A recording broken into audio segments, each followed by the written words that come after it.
हमारे साथ अब कैपिटल माइंड के सीईओ दीपक शिनॉय जुड़े हैं, उनसे बात करेंगे। Deepak ji, good afternoon. अच्छा, कैपिटल माइंड म्यूचुअल फंड के सीईओ, म्यूचुअल फंड भी है इनके पास। दीपक जी, ये बात बताइए, ये डोनाल्ड ट्रंप का मूड माहौल समझने की कोई मशीन है क्या?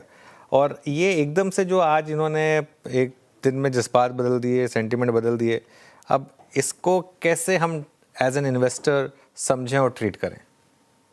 ये इनफैक्ट अनुज जी, मैं कल ही अपने मतलब हम लोग जो पॉडकास्ट के बारे में डिस्कस कर रहे थे वही कह रहे थे कि एक बड़ा रिस्क ये रहता है कि ये वॉर खत्म एक्चुअली नहीं हुआ है, कंप्लीटली खत्म नहीं हुआ है। अभी भी वो हॉस्टिलिटीज जारी हैं और कभी भी इनफैक्ट इम्प्रूव कर सकते हैं। एक तरह से वॉर फिर से वापस आ सकता है और फिर से अपने हमारे सारे जो प्लान्स जो बने हैं उनको चेंज कर सकता है। तो आई थिंक वो आप चाहे इस वॉर को ले लीजिए या चाहे पूरी ट्रम्प के जब उन्होंने स्टार्ट किया तब से अब का देख लीजिए। अब एक तो आप उनको ट्रस्ट नहीं कर सकते कि वो कुछ भी कहेंगे और अगले दिन वही चीज को उल्टा नहीं करेंगे, इसका कोई मतलब गारंटी नहीं है। तो उनको आप जो भी कहें, चाहे वो कहें कि वॉर आज शुरू हुआ है या फिर वॉर आज खत्म हुआ है, आप उनको ट्रस्ट नहीं कर सकते। तो इसका मतलब ये है कि ये जो वॉलेटिलिटी रहेगी, उन वो जो कुछ कहेंगे और कुछ वॉर फिर से चल पड़ेगा या फिर वॉर नहीं तो कुछ और, कल को क्यूबा आ जाएगा, फिर ग्रीनलैंड आ जाएगा, फिर कुछ और आ जाएगा। आई थिंक ये होता रहेगा नेक्स्ट 2-3 इयर्स के लिए कि जब तक कि ये लोग कि ट्रम्प रिमेन्स प्रेसिडेंट, उसको कोई आई थिंक ही डर उनको कोई ये नहीं है, डर नहीं है कि कोई उनको अकाउंटेबल रखेगा। तो आई थिंक वो जिस तरह से बिहेव कर रहे हैं वो उसी तरह से बिहेव करेंगे। हमें ये करना है कि हम उनको हम उनके कहने पे और या उनके कोई स्टेटमेंट पे कभी भी लॉन्ग टर्म प्लान्स ना करें। इनफैक्ट शॉर्ट टर्म प्लान्स भी ना करें तो अच्छा है। लेकिन आई थिंक एक चीज जरूर हो गई है कि हमें अब as India we have to change the view कि आप जो क्रूड ऑयल पे डिपेंडेंसी है उसको कम कीजिए। आप या तो खुद अपने यहाँ पे क्रूड ऑयल ढूंढिए या फिर आप ऑल्टरनेटिव एनर्जी सोर्सेस की तरफ जाइए। और जहाँ पे भी हमारा फॉरेन डिपेंडेंस है, चाहे अमेरिका पे हो चाहे किसी और पे हो, उसको जितनी जल्दी हो सके, even if it's a 10 year plan, इसको कम करने की ज़रूरत है अभी। आई थिंक उस हिसाब से अगर डोमेस्टिक मैन्युफैक्चरिंग में देखें, आई थिंक बढ़ोतरी हो रही है और पुश भी हो रहा है गवर्नमेंट से कि यहाँ और चीज़ें बनाई जाएं। चाहे मिलिट्री के लिए हो, चाहे सिविलियन यूज़ के लिए हो, चाहे कंजम्पशन के लिए हो, चाहे आगे प्रोडक्शन के लिए हो। आई थिंक इंडिया में बनाना, make in India for India बहुत ज़रूरी है आगे जाके। तो ये ही बोलना चाहूँगा इस ट्रम्प के लिए। आई थिंक आप कल पूछेंगे तो कल वो बहुत फ्रेंडली भी हो सकते हैं आगे जाके। बिल्कुल सही कहा आपने। इसलिए दीपक जी ने पहले कहा कि ट्रंप को आधार बनाकर कोई भी लॉन्ग टर्म स्ट्रेटेजी ना बनाए, फिर तुरंत बोल दिया कि ट्रंप को आधार बनाकर कोई शॉर्ट टर्म स्ट्रेटेजी भी ना बनाए, है ना। बिल्कुल सही कहा आपने दीपक जी, बिल्कुल सही अपने आप को बिल्कुल सही तरीके से प्लेस किया आपने। अच्छा, इस बार की गिरावट में और पिछली बार की गिरावट में एक अंतर ये है कि पिछली बार विश्व का एक अंश कम से कम एक वो AI रैली चिप स्टॉक्स को सेलिब्रेट कर रहा था, बट दिस टाइम वो थीम भी क्रैक हो रही है ना, वो चीज़ भी कोलैप्स हो रही है। इसको आप कैसे देख रहे हैं? क्या ये एक टेक्टिकल एडवांटेज देगा आईटी को? मेरा प्रश्न बहुत, मेरे ख्याल से मैं प्रियम्प्ट करने की कोशिश कर रहा हूँ, बट फिर भी पूछ रहा हूँ, और क्या पूछूं इस वक्त?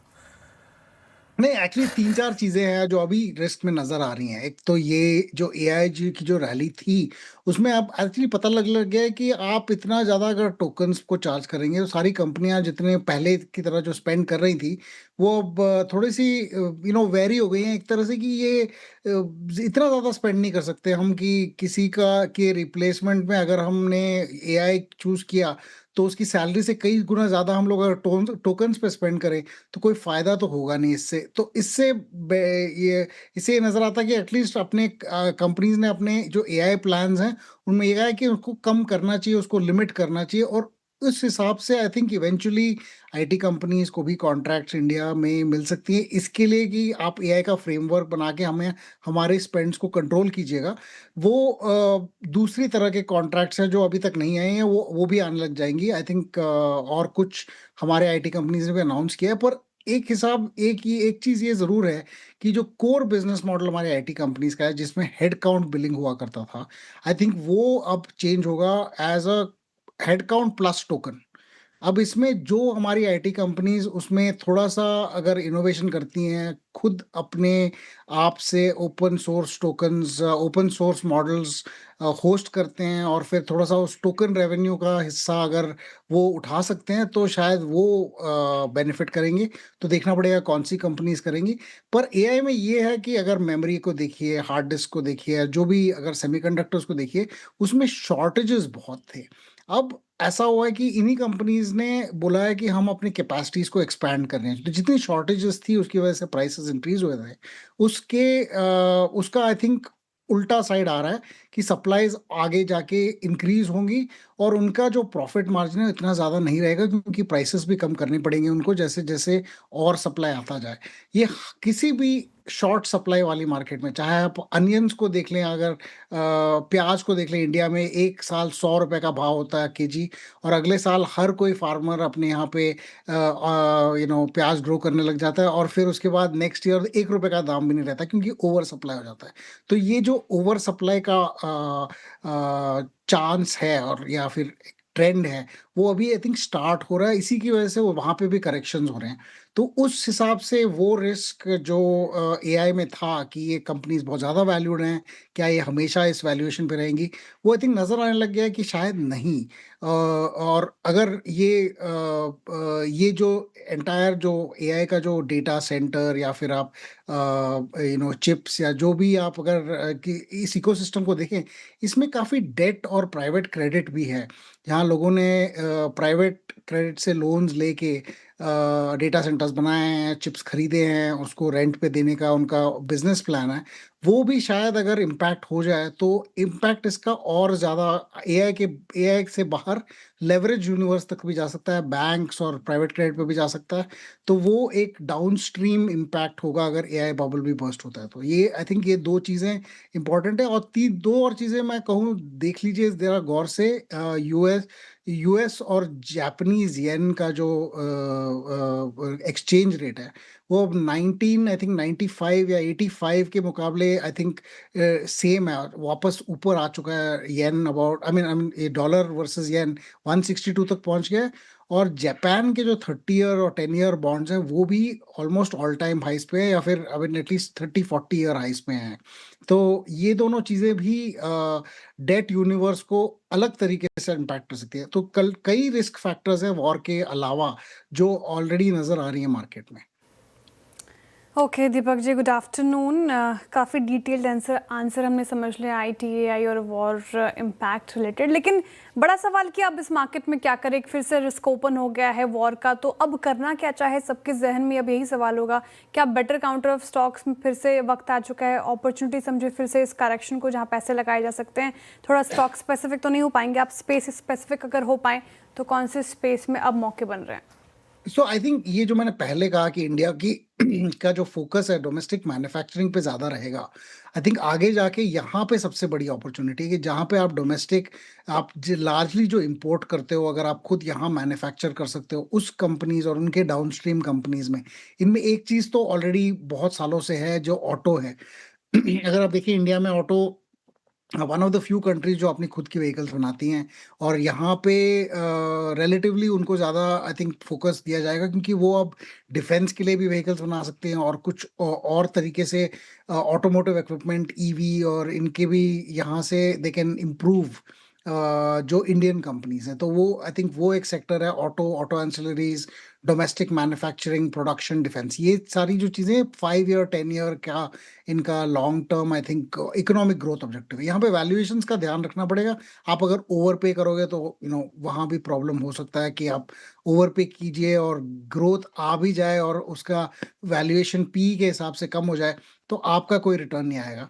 लेकिन वो ये सारी सेक्टर्स आई थिंक थोड़ी से काफ़ी स्ट्रांग हैं। दूसरा, अगर आप अभी तो हमें पता नहीं वर्ल्ड ऑर्डर के बारे में किस तरह से चेंज होगा, लेकिन हमारे जो काफ़ी टेक्सटाइल एक्सपोर्ट्स थे वो बहुत टाइम तक I think kind of limited थे कुछ नॉन टैरिफ बैरियर्स की वजह से, मोस्टली फ्रॉम यूरोप, और वो हटाए जा रहे हैं और शायद वो भी एक सेक्टर इम्प्रूव हो सकता है अगर गैस की अवेलेबिलिटी वापस आ जाए। अब पता नहीं है इस वॉर के रीसर्जन से क्या होगा, पर अगर वॉर के के बाद भी अगर हमारे ऑयल सप्लाईज और गैस सप्लाईज वापस आ जाए, तो थोड़े से जो सेक्टर्स थे जैसे टाइल, सैनिटरी वेयर वगैरह, वहाँ पे भी I think temporary relief can come back because demand है वहाँ पे, बस सप्लाई का प्रॉब्लम है। तो ये सारी सेक्टर्स आई थिंक अच्छा करेंगी। FMCG domestic consumption, FMCG specifically I think पहले जो नंबर्स आए हैं इस क्वार्टर के वो उतने अच्छे नहीं हैं, सो देखना पड़ेगा नंबर्स देख के।